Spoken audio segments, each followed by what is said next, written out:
Biggest lead of the game, North Texas up 9. And a tough bucket plus they're probably rooting for Memphis to run the table here in the American. Absolutely.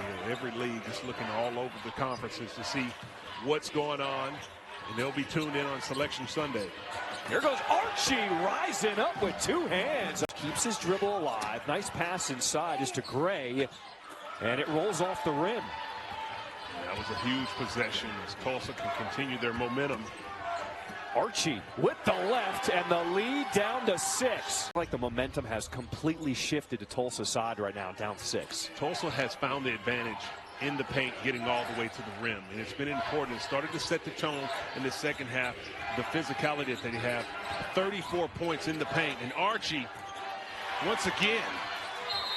The lead holds at 1. Shockers lead 25-24. Trailed in this ball game by as many as 11. Slapped on the defense. Tulsa, in a drought from behind the arc, has allowed Wichita State's rally. And on the left side, nice drive. Back out to Cortez.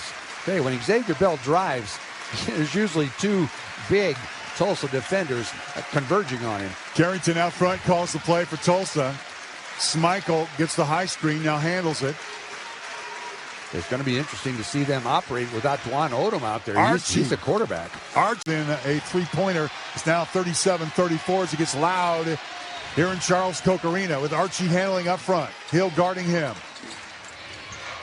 Archie left side, loves that shot, and it's up and good. Right through. Big guns trading buckets. Odom on one end, Bell on the other. Tulsa's hit 5 of the last 7 field goals, so they've had one answer after another of Wichita State's run. Archie, 3-point shot. Good! Nothing but Tulsa lead, which was 10 for about 10 seconds, is now down to 8. Well, Tulsa's made some great adjustments at halftime. They're really doing a lot of nice work on the offensive end. Odom to Schmeichel to Archie out front. Bell guarding him. Archie's been a problem for Wichita State, and he gets to. That was ruined Brumball right there. That is PhD level stuff. The guy who began his college career at Texas. He was recruited by Chris Beard, who was then let go. Goes to Georgetown for a season. Played for Ed Cooley in his first year there, and moves over to Tulane. When he hit the portal, didn't take him long to decide it was the right spot.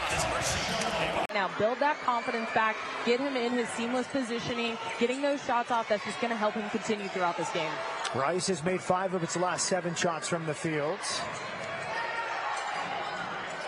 Nice finish inside. Off the bench, another huge. We said just having that rhythm, being in sync, no defender, able to take your time and get that shot off. Rice 4 of 9 from deep. Kick out to the corner. Here comes Carrington, guarded by Jacob Darr. Deflected pass into the corner. It's Barnes against Powell. Archie, crossover. 6 to shoot for Archie, guarded by England. 3 to shoot for Archie. He hits as the shot clock expires.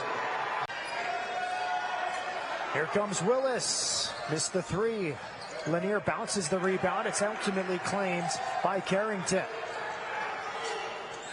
Shot fake. Archie gets downhill. Nice finish over the taller Akuche. And great job. 5 to shoot. Short from 12 feet. Rebound by Jared Garcia. Not as much offensive flow for Rice since halftime. And it's like you said, Matt, Broadnax there being patient. They're a little bit slower on their offense, but not pulling off those final shots like we're seeing here from Tulsa. It's like first point in almost 4 minutes for Rice. The lead is 11. Handoff for Archie.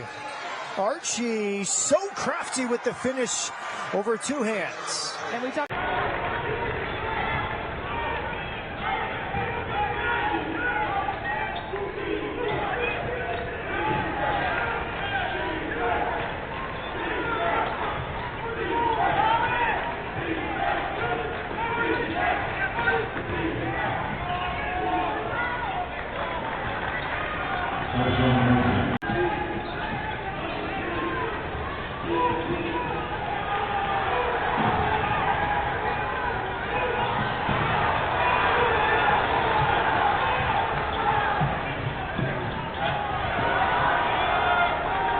plays in the first half. Guy that knows his role. He knows who the best players are.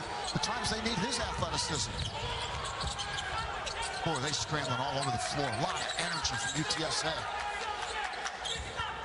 Austin Klotz told his team, you can be tired tomorrow. Don't be tired today. They've cut into more than half of the 17-point halftime deficit. Odom feeds Archie, lays it in. Got to adjust and attack the full court pressure to score, not just to break the pressure. Tulsa's missed their last 6 shots. They're without a field goal in 5.5 minutes. Tyshawn Odom remains on the bench. Tyshawn Archie controls as the shot clock gets to 10. He spins on Horton, finds Willis, their three-point sharpshooter. He'll try to drive on Millender. 3 to shoot. Now Archie's left alone for 3. Yes! And talking to Eric Conkle coming into this week, he feels like some of those opportunities, their 3-8 record right now in the conference. You look at 4 or 5 games this year, they were right there in the final media timeout, just didn't get the execution they needed down the stretch. Yeah, and Coach Conkle, he kind of commented to that. He just mentioned, you know, he's had so many guys with injuries. He just hadn't had his whole team together. He's finally got that. He's got Garcia back, so he's looking to have a strong finish coming down the back end, going into the tournament. 3-point game. Yeah, he started off a little slow so far, Ray, but there's that mid-range game that he does so well. He can get to right in that foul line area, rise up over the guys, and knock down those shots. What a take. Again, the balance for FAU. Carroll remains out there, but you love this front line, don't you, Mark? And just the depth that John Jacobs has up front. Well, they're all so different. Bobby Miller at 6'11". Caleb Glenn at 6'6". Trey Carroll, big and strong at 6'7". Coins don't float. Walk out with as much as you can grab. Coins don't float, stud. That's all we had when I was a kid. About a quarter, I had $1 million. FAU with its largest lead here. 4 minutes to go in the first half. Archie, instant offense for Tulsa. Tyshawn Archie. But he's giving us everything he has right now. Keaston Willis, still scoreless. Offensive board. Archie with a little runner. This year he's going to be a great pro. A great pro. He does so many things. UAB off this weekend. Their next game on Tuesday. And the top of the standings, it is tight with Memphis, UAB, and North Texas, Tulane. FAU trying to become part of that conversation as Tyshawn Archie scoops it in with a foul.